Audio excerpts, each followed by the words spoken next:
방금 드린 말씀은 저희가 재판부에 대한 국가배상 청구 소송소장에 다 기재가 되어 있습니다. 이 그리고 이 사건이 사건 아니라 별도의 사건의 준비서면의 내용 기재하신 내용을 이 사건에서 주장하신다는 취지이십니까? 아니, 그건 아니고요. 저희가 재판장님, 당사자도 그러고 다른 소송 대리인들도 지속적으로 왜 선거 무효 소송이 3년이 지나서 첫 변론 기일이 진행이 되었는지에 대해서 계속 답답해하고 있는 상황입니다.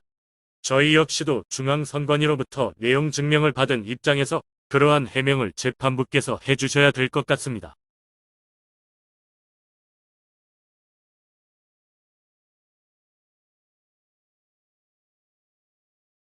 네. 그 좀 전에 서면이나 증거를 주장하지 않으신, 진술하지 않으신 내용의 주장을 지금 법정에서 새로이 주장하신다는 이 선거 무효 소송의 어떤 청구원인으로 주장하신다는 예, 그렇습니다. 예, 어차피 지연된 정의는 정의가 아니라고 했으니까요. 지금 재판하고 있으니까요. 저는 지연된 재판에 의해서라도 이 사건 그 소송 후 무효라고 주장하는 새로운 청구원인 주장하겠습니다. 답변해 주십시오. 왜 늦게 하는지 답변해 주십시오. 피고 대리인 원고 측에서 지금 부두로 말씀하신 내용, 청구원인으로 주장하신다는 취지의 진술을 하셨으므로 피고 측에서 그것에 대한 답변을 해주셔야지. 법률적으로 그것 실효적으로 재판장님이 해주셔야지. 원고 청구를 기각하여 주시기 바랍니다. 청구원인에 대한 답변을 해주시기. 재판부가 선관위와 결탁했다는 의혹을 사는 것입니다. 지금 저희도 재판부께 이 사건의 청구원인이 될 수 없는 사항에 대한 주장이기 때문에 기각하여 주시기 바랍니다. 피고 대리인께서 할 뿐입니다. 재판장님께서 판단은 없습니까? 저희는 재판부께서 설명을 듣고 싶은데 왜 피고 대리인에게 설명을 왜 재판 중에 진술하신 재판 내용. 절차와 관련 예. 말씀드리겠습니다. 지금 증거 신청에 대한 부분을 판단하실 게 아니고요. 먼저 그 전에 절차에 관한 부분을 먼저 판단하셔야 되고요. 당연히 그거는 형식적이거나 논리적으로 그렇습니다. 절차에 관한 부분에 대해서 지난 변론 준비기일에 재판부께서 저희가 제기한 병합 신청서, 이부 신청서 이런 것들에 대해서 법률적으로 가능한지 검토할 시간이 필요하다고 말씀하셨습니다. 조서에 나와 있고요. 그것에 대해서 검토한 결과가 어떤지 지금이라도 들어야 될 권리가 있다고 생각합니다. 그리고 재판 절차에 관한 다른 증거가 확보되기 위해서 판단을 먼저 해주시는 게 맞고요. 그리고 그 증거 방법은 차후에 오늘 다시 한번 말씀을 드리겠습니다만 적어도 절차에 관한 부분 그리고 또 본안전 항변에 관한 부분 피고의 일방적인 본안전 항변에 대해서 재판부께선 저희가 보건대 매우 위법한 판단을 하셨습니다. 지난번에 뭐라고 하셨냐 하면 민중소송이기 때문에 당사자 적격에 의문이 있다라고 말씀하셨습니다. 민중소송이면 당사자 적격입니까? 저희가 첫 번째 제기한 의문이고요.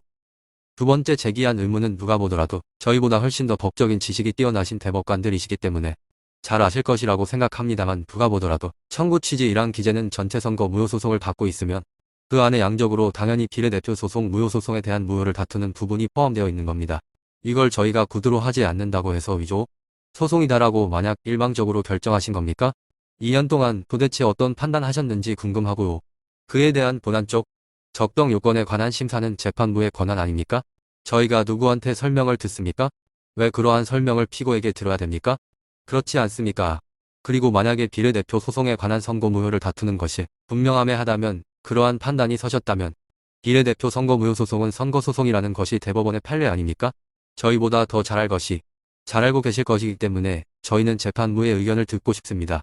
그런데 나중에 돼서 지금처럼 저희가 마치 지금도 재판부께서는 또 하나 저희 일을 제기하는 싶은 부분은 재판부께서 서면으로 제출하지 않은 것을 지금 구두로 이야기하는 것 중에 이렇게 말씀하셨는데요. 벽을 보고 얘기하는 것 같습니다. 정말 변호사로서 자괴감을 느꼈죠. 저희는 소송 대리인이 어떤 서면을 내도 대법관은 응답하지 않았습니다. 변론 준비기일 때 아무런 판단도 하지 못하겠다고 선언하시고요. 이건 직무유기가 아니냐는 저희의 주장에 대해서 주심 대법관께서 그렇게 말씀하셨죠. 직무유기로 고소하세요. 저희는 이런 소송 지를 갖다가 저희는 계속 받아야 한다면 저희는 납득할 수 없죠. 책임 있는 설명을 해주셔야죠. 적어도 재판 절차와 관련해서는 절차에 관해서 그동안 저희가 신청했던 부분이 있을 것이고요. 그것에 대한 판단이 있으실 것입니다. 그리고 증거 조사의 실체적인 조사에 앞서서 적법 요건에 대한 판단을 해주시고 넘어가셔야죠. 그에 대한 주장을 들으셔야 돼요. 네. 그 원고 대리인님께서 2부 신청을 병합 신청을 관한 말씀을 하신 것 같아서 그것은 먼저 정리가 해보겠습니다. 원고 측 대리인 2021년 1월 5일자로 이해 신청서를 내셨습니다. 이해 신청의 내용은 2020 수 30 사건과 병합을 같이 2020 수 30 사건을 원고 민경욱 피고 연천연수구 선거관리위원회 위원장의 사건인데 그 사건과 병합하기 위해서 이유가 필요하다라는 취지의 내용입니다.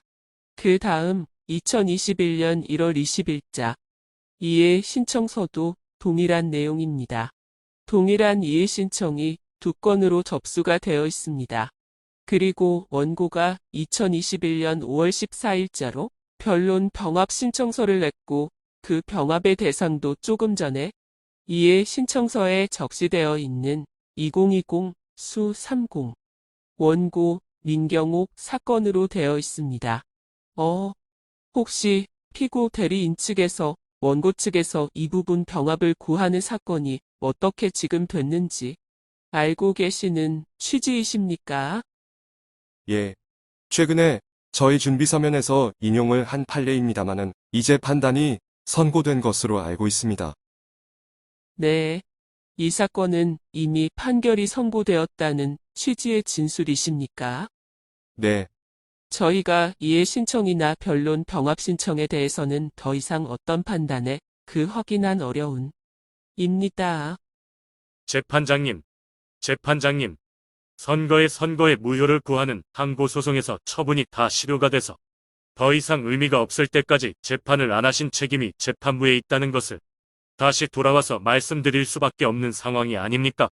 당시 민경욱 소송이 진행되고 있을 때 합쳐서 같이 하자고 했는 소송이 끝났으니 더 이상 이부 필요성이 없다. 이걸 누가 납득하겠습니까? 이게 대한민국 최고의 대법원 대법관이 한 일이 맞습니까?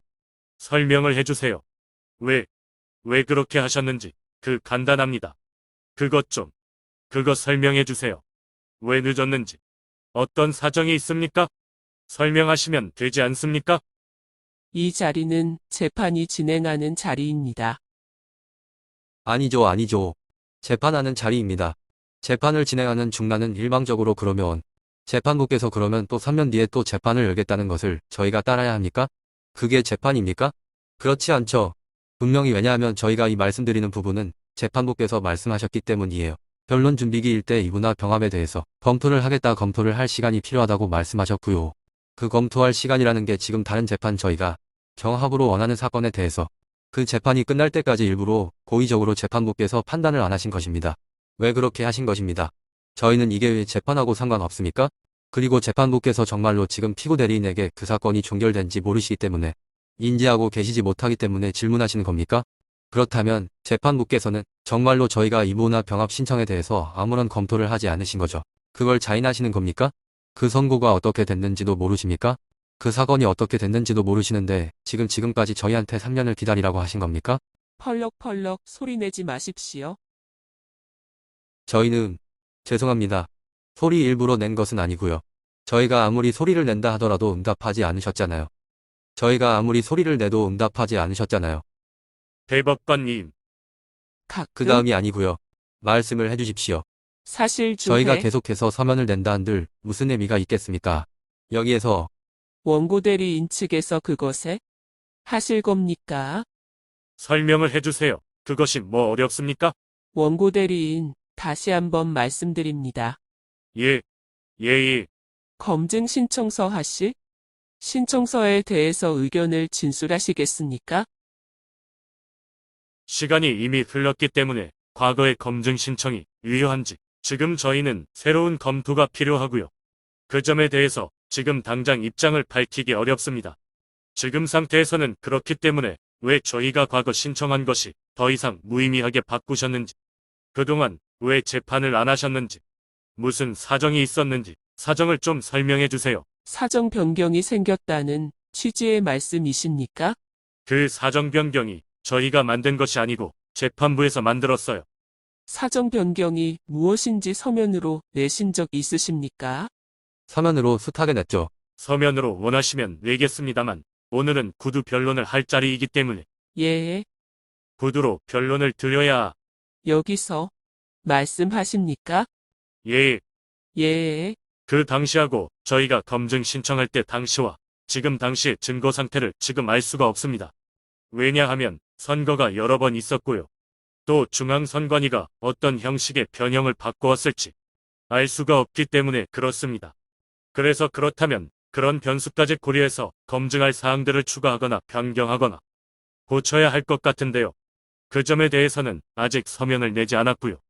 제가 드리고 싶은 말씀의 핵심은 그런 피해받은 과거에 3년 전에 했던 것이 지금은 더 이상 그 유효성을 저희들이 확신할 수 없어서 새로운 검증 요청을 해야 하는 상황을 만든 그러한 재판을 만든 사정이 무엇인지 다시 한번 여쭙습니다. 설명을 해주세요. 사정 변경이 생겼다고 말씀하시는 부분은 검증 신청에 해당하는 것입니까? 아닙니다. 이 사건 전체 재판 전체에 해당하는 것입니다. 왜냐하면 재판을 안 하셨기 때문에 그렇습니다. 재판을 안 하신 게 사정 변경입니다. 네, 그 사정 변경이 검증 신청에 관해서 여쭙습니다. 검증 인정에 대한 답변은 합니다. 검증 신청은 답변을 하고 있고요. 네, 사정 변경은 재판부가 초래한 재판 지연입니다. 그 이유 설명해 주십사 하는 것이 저희의 요청입니다. 네. 피고 대리인 혹시 원고 측에서 제출하신 2020년 9월 24일자 검증을 재판장님, 그런 쟁점은 피고에게 물어볼 것이 아니지 않습니까? 재판장님, 예, 예, 그 검증 신청이 내용 검증 대상 중 재판장님, 중앙선관위와 관련된 부분이 있고 각 지역 선관위와 관련된 재판장님, 부분이 있습니다. 죄송합니다. 네, 우선 제가 피고 질문한 것에 대리인한테 답도 안 하고 필요한 답을 하고 해주세요. 피고 대리인에게 확인할 사항 진행하고 원고 측에게 다시 기회를 드리겠습니다. 아니, 저는 답변을 듣습니다. 재판장님, 예, 답변을 해주세요.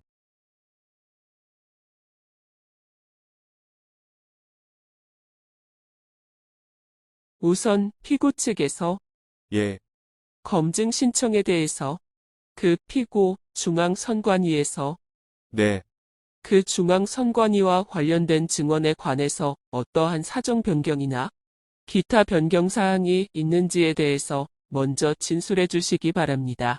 특별한 변경사항 없습니다. 그렇습니까? 혹시 다른 지방 선관위 관련된 부분에 대해서 변경 여부가 있는지 알고 계십니까? 특별한 변경사항은 없는 것으로 알고 있습니다. 네, 그렇습니까? 그럼 그 당사자 입장에서 풀어 말씀드리면 결국 21대 국회의원 선거와 관련된 QR 정보가 포함 그 장치와 장치에 기록된 전자정보와 관련된 모든 게 2020년 4.15 총선에 사용된 메인 서버가 그 이후에 중앙에 선거가 대선도 있었고 지방선거가 있었는데 과연 이런 부분에 있어 여기에서 아무런 변경이 없었다고 답하는 것도 그렇고 결국 이건 누가 보더라도 상식적인 선에서 보더라도 메인 서버와 관련해서 여기 그 다음에 각 지방선관위 개표소 사용과 관련해서 이미 다른 2개 추가된 선거가 있었는데 재판장이 없다고 이렇게 답하는 것도 특별한 사정이 없다는 것.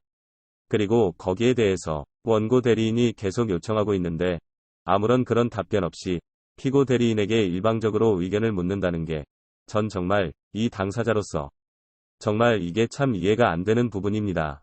여러분, 재판장님, 좀 답을 해주십시오. 왜 지체했는지 답을 해주십시오. 뭐 어렵습니까? 친절한 법원인입니까? 친절한 법원, 네, 지금까지 국민에게 설명하는 법원 아닙니까? 사정 변경 사유에 대해 말씀해 주십시오. 설명을 해주세요. 왜 그랬는지요? 사정 변경에 대해서도 지금 재판부께서는 아예 모르쇠로 일관하고 계시는데요. 가장 법원에서 가장 쉽게 알 수 있는 사정 변경은요, 광주지방법원에 배정되어 있던 증거물에 대해서 광주지방법원이 청사를 신축한다고 하면서 그 증거의 장소 이전을 요청해 왔습니다. 그것 정말로 대법원에서 모르고 계십니까? 그러면 심리를 안 하신 거죠. 그리고 저희가 이미 가처분 신청을 제기했었습니다. 언제 가처분 신청을 제기했느냐? 이 선관위 서버에 대한 이전 절차가 진행되면 안 된다라고 저희가 누차 그 가처분을 그때 당시에 진행을 했거든요. 그 대법원에서 허가하셨죠, 대법원? 하셔서 대법원 아무런 응답 없이 그 서버에 대한 이전 절차 진행됐습니다. 그리고 또 그 이후에 어떤 일이 있었냐. 그 이후에 대법원에서 그 피고의 답변에 따르더라도 지금 선거를 해야 하니까 기존의 선거 서버 하나 이런 것들에 대해서 또다시 갱신이 이루어질 거다라는 것은 다른 사건에서 이미 밝혀진 것입니다. 본인들이 다 그렇게 항변하고 있어요. 그걸 모르고 계신다면 그것 또한 치밀하게 안 하신 거죠. 그렇기 때문에 지금 어떠한 소송의 사정 변경 또는 적법, 요건 이런 심리들을 전부 다 당사자들에게 떠넘기지 마십시오. 그건 재판부께서 또다시 이 재판을 정상적으로 진행하지 않으시겠다는 의도로 밖에는 안 보입니다. 저희는 네, 정말로 법원에서 모르고 계십니까? 네. 제가 여쭤보겠습니다. 광주지방법원에서 증거 보존된 거 그 증거 보존 장소가 이전되었다. 라는 사실 정말 재판부께서 모르십니까? 우선 원고 측에서 지금으로 사정 변경이 있다는 것을 진술을 하셨기 때문에 그렇게 구두로 진술한 부분이 오늘 재판 그 증거 관계를 결정하는데 어떤 영향이 있는지는 재판부에서 그동안에 사전에 확인하지 못하였습니다. 따라서 잠시 휴정을 하고 그것에 관해서 재판부 내부의 논의를 마친 다음에 그 다음 재판을 진행하도록 하겠습니다. 서버에 대한 휴정하겠습니다.